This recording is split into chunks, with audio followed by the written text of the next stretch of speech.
Hello everyone, welcome back to my YouTube channel judiciary academy. और Instagram पे आप लोग मुझे फॉलो कर सकते हैं। मेरे पेज का नाम जुडिशरी जस्ट लीगल लॉज है और मैं हूं इंदु चौहान।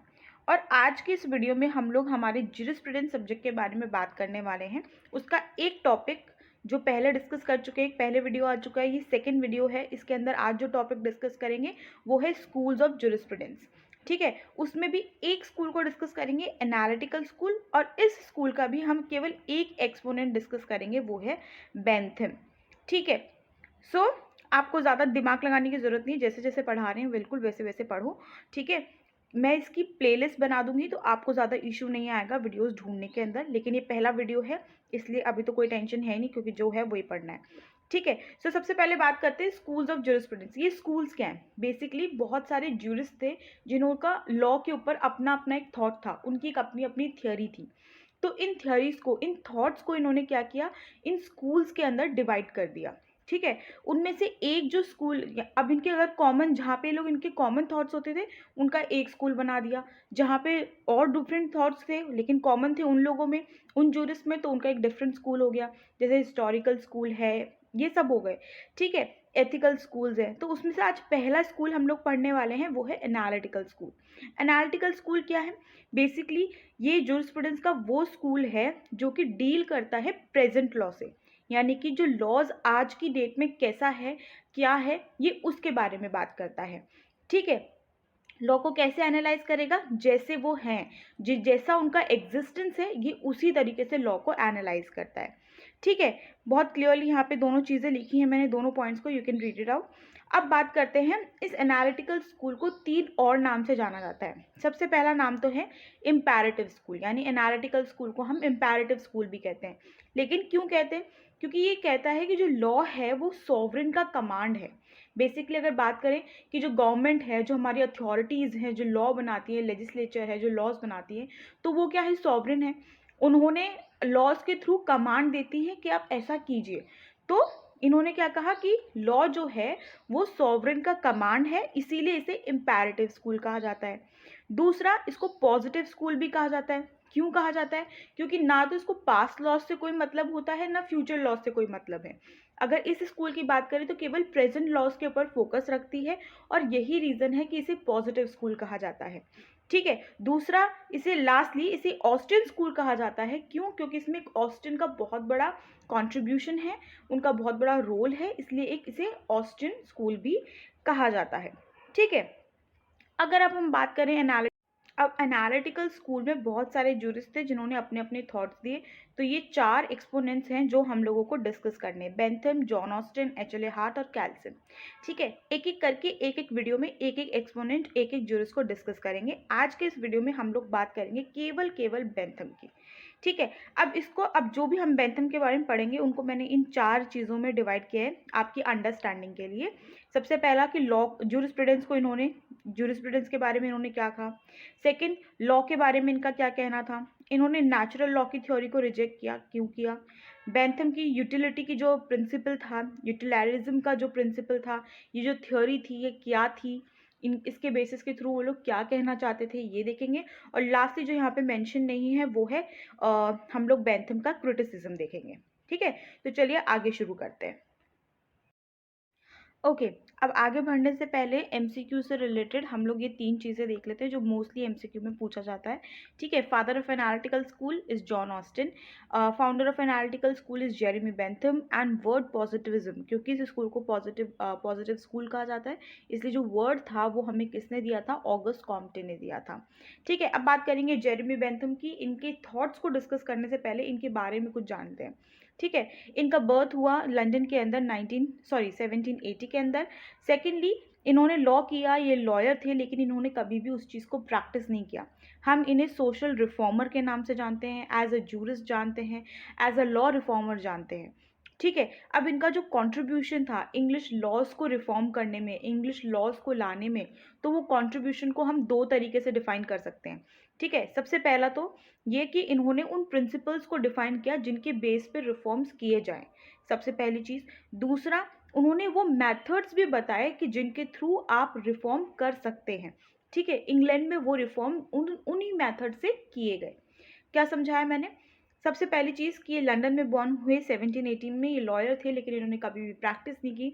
हम इन्हें as a social reformer, as a jurist, as a law reformer जानते हैं, ठीक है। इनके कंट्रीब्यूशन, जो इंग्लिश लॉ को रिलेटेड इनका जो कंट्रीब्यूशन था, वो दो चीज़ों में कहा जा सकता है, समराइज किया जा सकता है। पहला तो ये कि इन्होंने प्रिंसिपल्स लेट डाउन किए, यहाँ पे प्रिंसिपल्स की स्पेलिंग गलत है तो प्लीज़ चेक इट आउट। इन्होंने प्रिंसिपल्स लेट डाउन किए जिनके बेस के ऊपर रिफॉर्म किए जा सकते थे, ठीक है। उसके बाद में उन्होंने मोड ऑफ लेजिस्लेशन, उन्होंने मेथड्स भी बताए कि जिनके बेसिस के ऊपर रिफॉर्म्स कैरी आउट किए गए इंग्लैंड के अंदर, ठीक है। अब ये तो हो गया इनकी थोड़ी सी बातें कि ये क्या थे, इन्होंने क्या कंट्रीब्यूट किया, ठीक है। अब इनकी बात करते हैं ज़रा जूरिस्प्रूडेंस की, कि इनका जूरिस्प्रूडेंस के बारे में क्या कहना था। तो इन्होंने क्या किया, जूरिस्प्रूडेंस को दो चीज़ों में डिवाइड किया। पहला दैट इज एक्सपोजिटरल जूरिस्प्रूडेंस और second one was the sensorial jurisprudence. अभी क्या होता है ज़रा वो देखते हैं।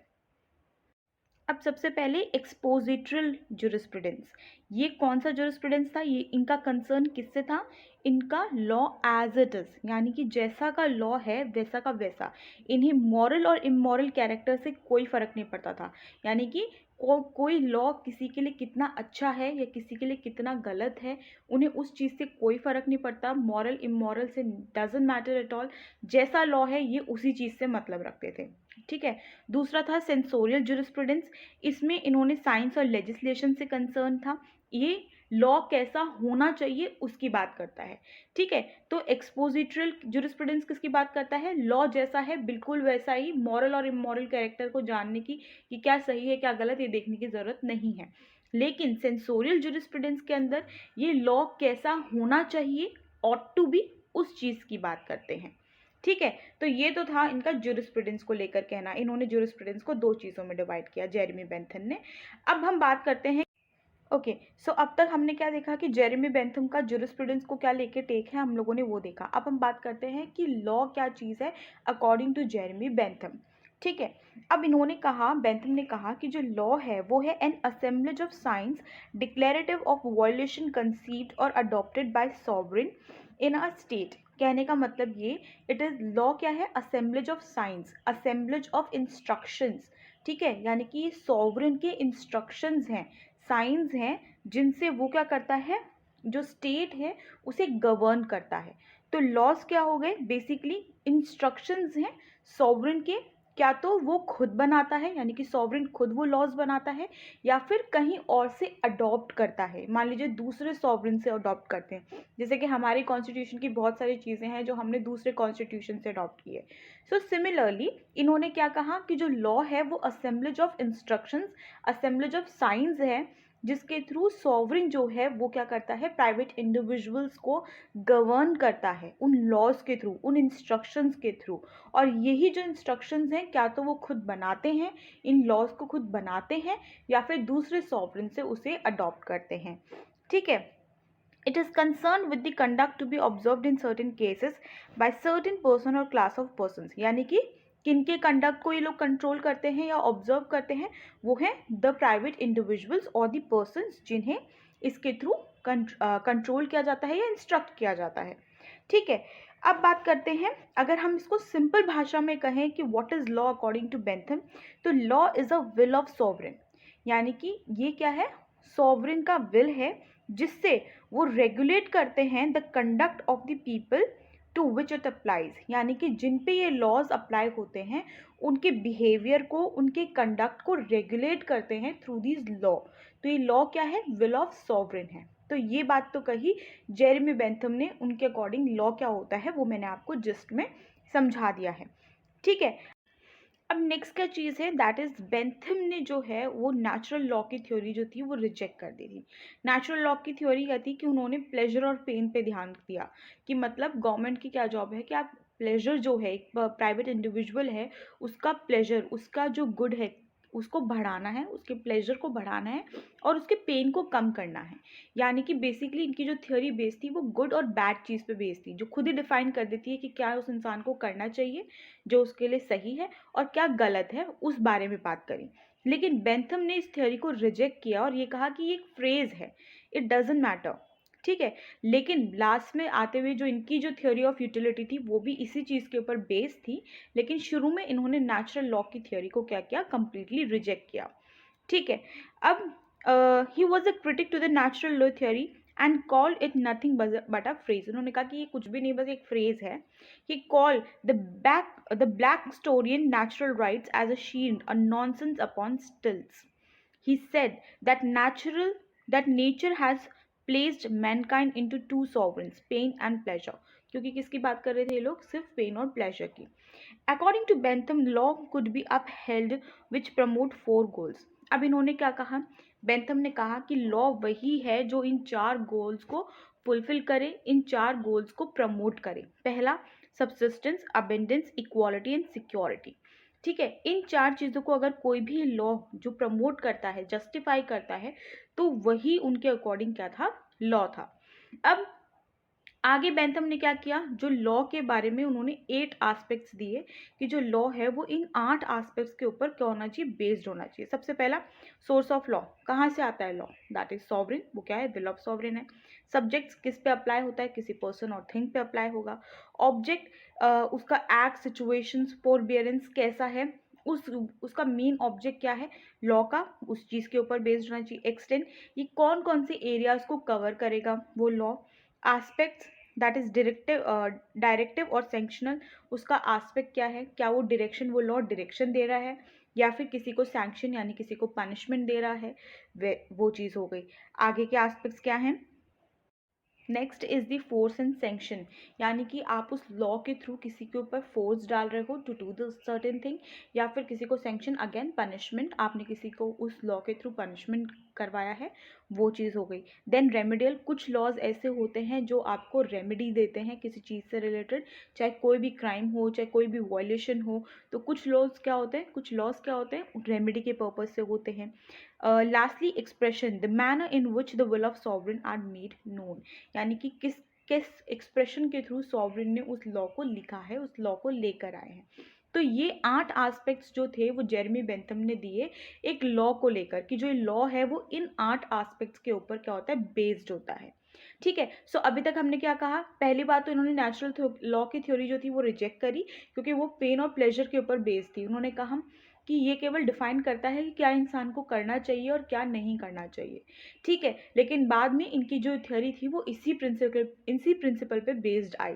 ठीक है। दूसरा ये कि इन्होंने ये कहा कि जो लॉ है वो 4 एस्पेक्ट्स को फुलफिल करना चाहिए। ठीक है।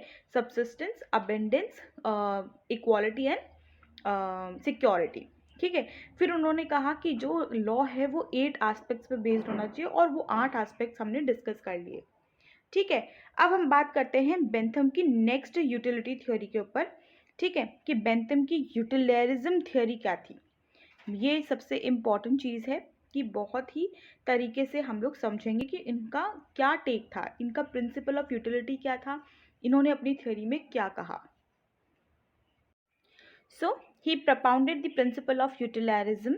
ठीक है। इसके अकॉर्डिंग इन्होंने क्या कहा कि जो मेन एम होता है किसी लेजिस्लेशन का, वो क्या है कि प्रिंसिपल ऑफ यूटिलिटी को वो लोग कैरी आउट करें। अब प्रिंसिपल ऑफ यूटिलिटी क्या है, अब वो ये चीज़ है that it is a property or a tendency of a thing to prevent some evil or procure some good, यानी कि आप जो एविल चीज़ें हैं, जो गलत चीज़ें हैं, उन्हें तो आप प्रिवेंट करें और प्रिक्योर करें सम गुड थिंग्स, यानी कि क्या क्या चीज़ें लोगों को करनी चाहिए, अब उस चीज़ के बारे में बात करते हैं। ठीक है। जिसका कॉन्सिक्वेंस, जिसका फाइनल सब चीज़ क्या निकल के आती है कि गुड और इविल की बात करता है, that is similar to the pleasure and the pain, वो उसी चीज़ से रिलेट किया इन्होंने।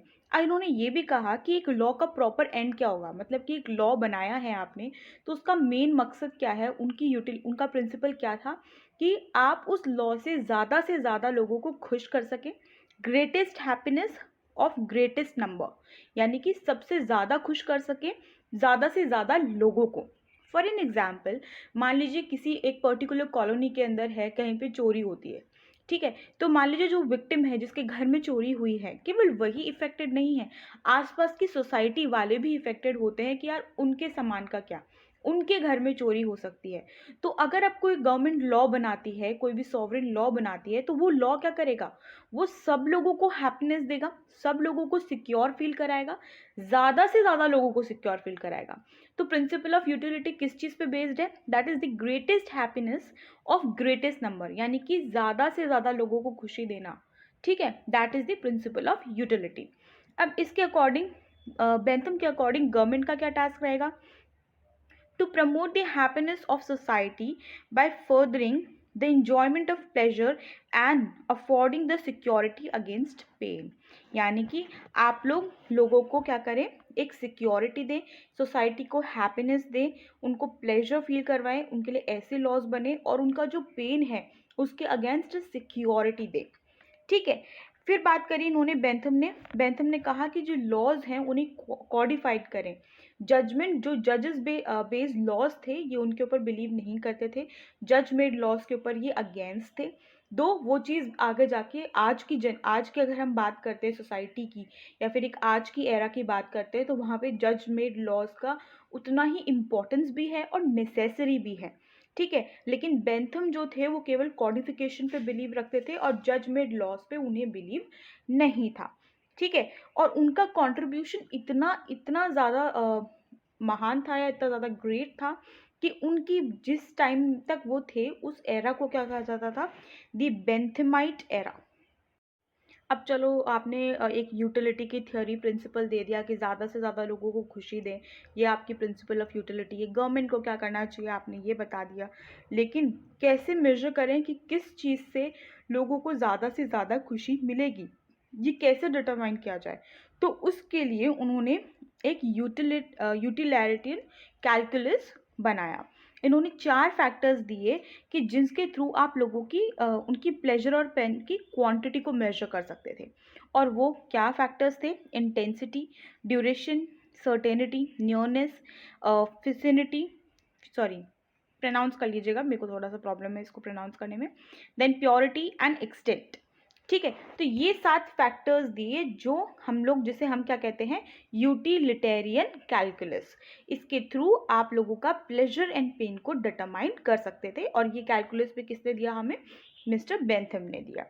फिर बेंथम ने बिलीव किया that all the hurdles between the human, एक इंसान के और उसके फ्रीडम के बीच के जितने भी हर्डल्स हैं, अगर हम उसे मिटा देते हैं तो वो लोग फ्री हो जाएंगे और अपने वेलफेयर के बारे में खुद सोचेंगे। और इसीलिए बेंथम को हम लेजिस्फेयर का सपोर्टर भी कहते थे, क्योंकि वो कहते थे कि let the man B free, ताकि वो अपना वेलफेयर खुद से सोच सके। ठीक है, सो इन्हें सपोर्टर कैसे कहा जाता था, दैट इज द लेजिस्फेयर का सपोर्टर कहा जाता था। अब तक हमने क्या देखा, बेंथम के बारे में थोड़ा सा जानकारी देखी कि कब ये हुए, इन्होंने लॉ किया लेकिन इन्होंने प्रैक्टिस नहीं करी, हम इन्हें आज कैसे डेट में कैसे जानते हैं। उसके बाद में हमने ज्यूरिस्प्रूडेंस के बारे में पढ़ा कि इनका ज्यूरिस्प्रूडेंस के बारे में क्या टेक था। फिर हमने पढ़ा इनका लॉ के बारे में क्या टेक था। फिर हमने देखा कि इन्होंने नेचुरल लॉ की थ्योरी रिजेक्ट करी, उन्होंने क्यों करी। ठीक है, उसके बाद में 8 एस्पेक्ट्स देखे लॉ के कि इनका क्या टेक है उस चीज़ को लेकर। उसके बाद में हम लोगों ने देखा कि इनकी जो प्रिंसिपल ऑफ यूटिलिटी था, इन्हें कहा जाता है द प्रोपाउंडर ऑफ यूटिलरिज्म, तो वो क्या चीज़ थी। ठीक है, उसके बाद में अब पढ़ते हैं लास्टली, यहाँ तो हो गई इनकी बात कि इनका थॉट क्या था लॉ को लेके। अब बात करते हैं क्रिटिसिज्म की कि इन्हें क्रिटिसाइज कैसे किया गया। सबसे पहला कहा गया that his theory fails to balance the individual interest with the interest of the community. क्योंकि इनकी थ्योरी क्या कहती थी कि ज़्यादा से ज़्यादा लोगों को खुशी पहुंचाओ, तो इनकी थ्योरी ने एक बैलेंस मेंटेन नहीं किया एक इंडिविजुअल पर्सन की हैप्पीनेस पे। उनको ये लगा कि इंडिविजुअल की हैप्पीनेस ज़्यादा इम्पॉर्टेंट नहीं है कम्युनिटी की हैप्पीनेस से, तो इन्होंने कम्युनिटी की हैप्पीनेस को ज़्यादा क्या दिया, इम्पोर्टेंस दी, इसलिए इन्होंने एक बैलेंस मेंटेन नहीं किया। दूसरा ये कहा जाता है that his theory of pain and pleasure alone can not be final test of adequacy of law, कि एक केवल उनका जो थ्योरी थी प्लेजर और पेन की, केवल उसके बेसिस पे कि लॉ वो एडिक्वेट है या नहीं ये जज नहीं किया जा सकता। Thirdly, the Bentham has against the judge-made law, but in modern scenario it is necessary. Of course, अगर हम आज की बात करते हैं तो judge-made laws उतने ही important हैं। Then the ethics of principle of greatest happiness of greatest number need logical thinking और authenticity. यानी कि इन्होंने कहा कि एक लॉजिकल थिंकिंग होनी चाहिए. हर बार ये ज़रूरी नहीं है कि आप ज़्यादा से ज़्यादा लोगों को खुश कर सकें. ठीक है. And he blended the materialism with idealism. यानी कि एक जो मटेरियल वर्ल्ड होता है, एक मटेरियल वर्ल्ड होता है जहाँ लोग सब अपने बारे में सोचते हैं, और एक आइडियलिज्म वर्ल्ड जहाँ पे सबकी खुशी के बारे में सोचा जाता है. तो इन्होंने दोनों थियोरीज को मिक्स कर दिया, क्योंकि एक जगह इन्होंने ये भी कहा कि लोगों का फ्रीडम बहुत इंपॉर्टेंट है ताकि वो खुद के वेलफेयर के लिए सोचें. दूसरी तरफ इन्होंने मेन फोकस केवल किस पे किया, ज़्यादा से ज़्यादा लोगों की हैप्पीनेस को लेकर. तो इन्होंने इन दोनों चीज़ों को क्या कर दिया, मिक्सअप कर दिया. तो वो उसने क्या किया, कन्फ्यूजन क्रिएट किया. तो ये कुछ पॉइंट्स थे जिनके बेसिस के ऊपर मिस्टर बेंथम को क्या किया गया था, क्रिटिसाइज किया गया था. So according to me this is enough for your exam point of view. इसके ज़्यादा डिटेलिंग में जाने की ज़रूरत है नहीं, क्योंकि इससे ज़्यादा स्पेस आपके पास लिखने के लिए भी नहीं होता है. So this is enough. हर इंपॉर्टेंट चीज़ को हमने डिस्कस किया है, किसी भी पॉइंट को मैंने छोड़ा नहीं है जो आपको इम्पॉर्टेंट है और पता होना चाहिए. ठीक है. अगर आप लोगों को वीडियो पसंद आया हो then please do subscribe to my channel, like this video. कोई भी इशू हो, कोई भी प्रॉब्लम हो तो आप मुझे कमेंट सेक्शन में भी लिख सकते हैं. सूनर और लेटर मैं ज़रूर रिप्लाई करूँगी. अगर यहाँ नहीं करती हूँ तो आप मुझे डीएम कर सकते हैं इंस्टाग्राम के ऊपर. मेरी इंस्टाग्राम की आईडी मैंने आपको बता दी थी, जुडिशरी जस्ट लीगल लॉज के नाम से है. अगर आपको कोई भी हैंड रिटन नोट्स चाहिए हो किसी भी सब्जेक्ट से रिलेटेड तो आप उसके लिए मुझे डीएम कर सकते हैं. You can purchase those notes. ठीक है. So I hope next video में मिलेंगे जॉन ऑस्टिन के साथ. Till then thank you, bye bye, take care.